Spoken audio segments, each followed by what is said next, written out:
lalu mungkin saja dia kembali gitu. Dia kembali menjadi Katolik gitu. Tapi dia tidak tahu bahwa dia harus mengaku dosa atau harus mengikuti sesuatu ya. Kalau kita kan itu namanya kan sudah keluar dari Katolik Bapak Ibu ya. Apalagi dibaptis ulang. Dalam Katolik itu nggak ada baptis ulang kalau baptisan itu sudah resmi ya. Apalagi dibaptis apa namanya dalam nama Bapa, Putra dan Roh Kudus. Jadi nggak perlu lagi dibaptis ulang. Jadi nggak ada baptis 2 kali gitu. Nah, hanya yang dibutuhkan ya. Nah, oke, saya tampilkan ini ya. Ini yang komen ini. Ya, oke. Benar Daniel paroki Pluit, tapi sudah pindah ke gereja lain. Orang tuanya masih di paroki Pluit. Terima kasih keterangannya yang memakai nama Jack di sini ya. Terima kasih informasinya. Puji Tuhan, berarti kita sudah tahu ya. Oke, Bapak Ibu ya, kita lanjut ya. Jadi bisa jadi ya, apa yang disampaikan tadi yang bernama Jack ini, bisa jadi dia masuk ke gereja itu tahun 2017, lalu kita ini kan pindah-pindah itu kan biasanya ada motivasinya ya Bapak Ibu. Bisa jadi motivasinya di sana itu tidak tercapai gitu ya. Apa yang dia cari di sana tidak tercapai sehingga akhirnya dia mungkin balik kepada gereja Katolik ya. Bisa jadi balik kepada gereja Katolik dan kemudian dia dia tidak bercerita lagi bahwa dia pernah dibaptis ulang gitu ya. Seharusnya dia kan pengakuan dosa Bapak Ibu. Karena oke, ini benar Daniel Mananta ya? Kalau benar Daniel Mananta yang memakai nama ini, saya sangat senang kalau seandainya masuk ke sini ya. Nanti saya buka kamera kalau seandainya memang benar ini. Nah, nah, jadi ini untuk kita bisa tahu ya, supaya kita tahu posisi Daniel Mananta ya. Jadi kita tidak apa namanya meraba-raba. Oke, terima kasih informasinya tadi yang mengatakan bahwa memang dia adalah umat paroki Pluit, tapi dia sudah pindah ke gereja lain. Berarti benar ya tahun 2017 dia sudah pindah ke gereja lain. Nah, kemudian di berita ya. Oke, ini juga ada yang memberi informasi. Ada video di channel DM 8 bulan lalu istri DM meninggalkan gereja. Oke, 8 bulan lalu. Ini membingungkan Bapak Ibu ya. Kalau 8 bulan lalu berarti kan masih 2022 ya. Masih 2022 gitu. Oke. Nah, jadi itu artinya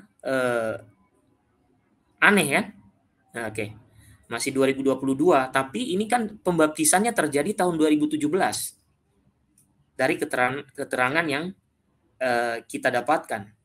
Ya kalau ini benar memang Daniel Mananta, kadang kan ada orang yang ngarang ngarang-ngarang nama Bapak Ibu ya. Kalau di media sosial ini kan bisa ngarang nama ya. Selamat malam ya. Oke, baik. Kita lihat Bapak Ibu kejadian yang tahun 2015.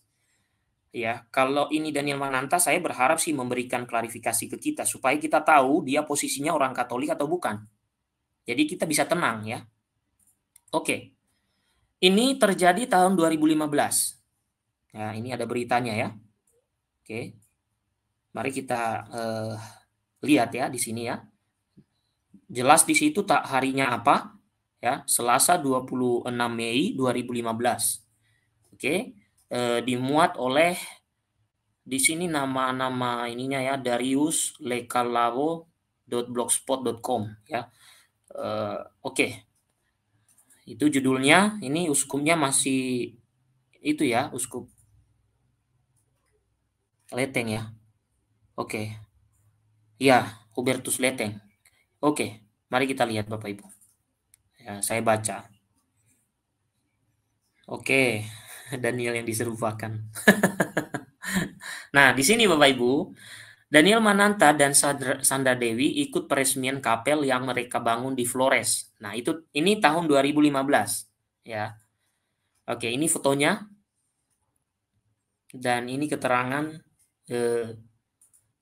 di bawah foto itu ada Daniel Mananta dan Sandra Dewi. Ada Uskup Ruteng waktu itu Monsinyur Hubertus Leteng bagian kiri dan Bupati Manggarai Barat waktu itu yaitu Agustinus Dula di kanan ya. Oke. Nah, kita baca isinya. Nah, ini.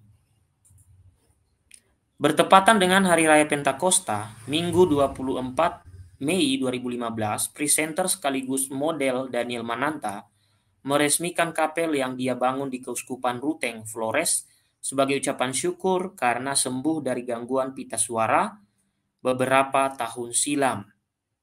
Oke. Monica Nicole Sandadewi Gunawan, ya rekannya sesama artis yang hadir dalam acara ini, ya. Sanda juga ikut membantu pembangunan kapel Santo Yohanes Pembaptis yang terletak di Stasi Waimata, Paroki Rangga, Lembor, Kabupaten Manggarai Barat.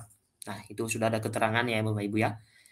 Oke. Saya ulangi lagi, saya sangat kagum kepada Kak Sandra Dewi.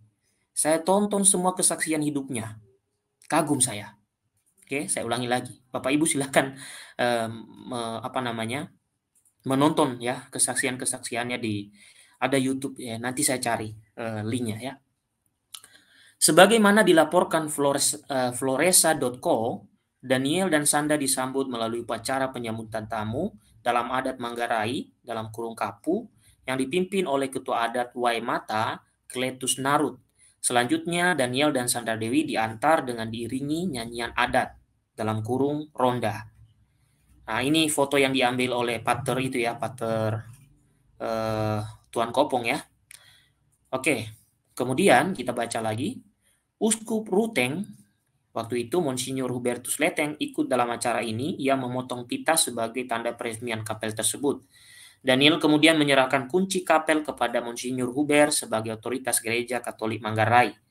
Selanjutnya, Misa Kudus diadakan yang dipimpin oleh Uskup Huber dan didampingi oleh Vikep Labuan Bajo Romo Beni Bensi serta sejumlah imam ya. Nah, hadir juga waktu itu Bupati Manggarai Barat Agustinus Dula dan Wakil Bupati Maximus Gasa. Nah, ini ya foto yang tadi yang saya muat di thumbnail. Daniel mengatakan pembangunan kapel tersebut bukan atas jasanya, dia hanya menjadi perpanjangan tangan Tuhan. Oke, siapa yang berjasa dalam pembangunan kapel ini? Tanyanya. Ini adalah jasa umat Stasi Waimata karena Tuhan telah menjawab doa kalian. Kami hanya perpanjangan tangan Tuhan Yesus. Lanjut artis yang sering menjadi presenter sejumlah acara ini. Oke. Kepada umat Stasi Waimata, Daniel berpesan untuk merawat kapel tersebut seperti merawat iman kepada Tuhan. Kapel tersebut diberi nama Santo Yohanes Pembaptis karena menurutnya Yohanes Pembaptis memiliki kerendahan hati yang luar biasa untuk mengikuti Yesus. Ini merupakan kapel pertama yang dibangun Daniel. Sebelumnya Daniel pernah mengatakan pembangunan kapel tersebut sebagai ucapan syukur dirinya setelah bebas dari gangguan pita suara yang pernah dialaminya sekitar 3-4 tahun lalu. Oke, 3-4 tahun lalu, kalau ini dimuat tahun 2015, ya. Kalau ini dimuat di tahun 2015, 4 tahun lalu, berarti 2014, 2013, 2012, 2011. Berarti sekitar tahun 2010 dia mengalami kehilangan pita suara. Oke. Nah, kita bisa perkirakan berarti pena Katolik ini tadi memuat berita ini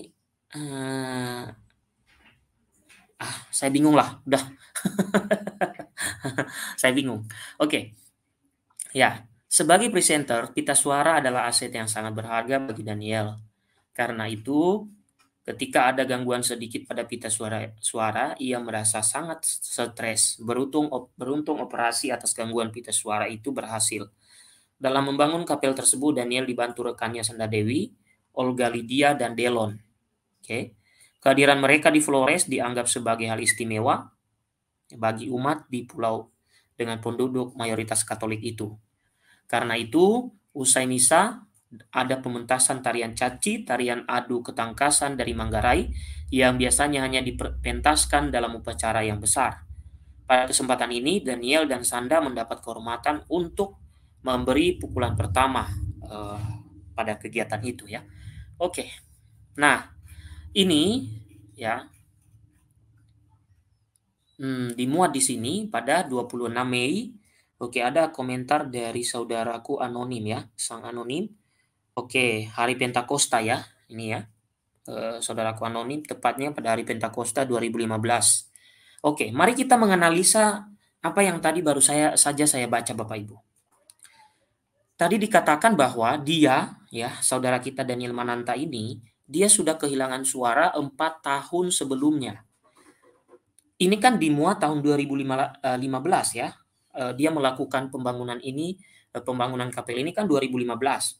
Kalau dikatakan 4 tahun selanjutnya nggak mungkin maju kan tahunnya ya Bapak Ibu ya, tapi mundur ya. Kita mundur ke 4 tahun ke belakang.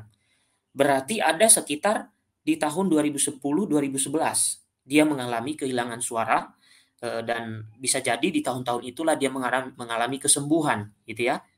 Oke.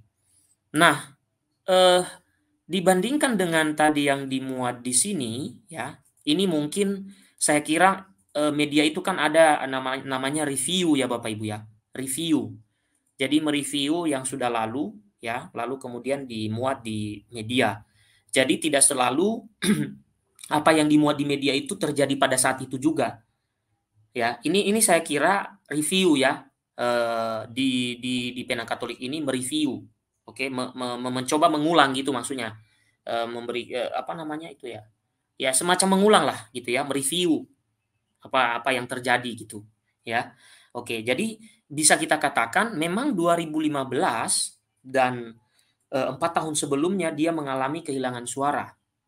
Dan kemudian benar apa yang dikatakan tadi, yang bernama Jack di sini ya, saya coba tampilkan lagi, dia mengatakan ya, begini ya, saya percaya bahwa bisa jadi saudaraku Jack ini, dia adalah dari Pluit ya, sehingga dia tahu ya, oke, dia tahu informasi ini ya, oke. Nah, sehingga thumbnail yang saya buat ini tidak menjadi pertanyaan lagi Bapak Ibu. Tidak menjadi pertanyaan lagi, memang kita bisa katakan Daniel itu memang bukan Katolik. Ya, kita bisa mengatakan Daniel Mananta itu bukan Katolik. Sejak tahun 2017.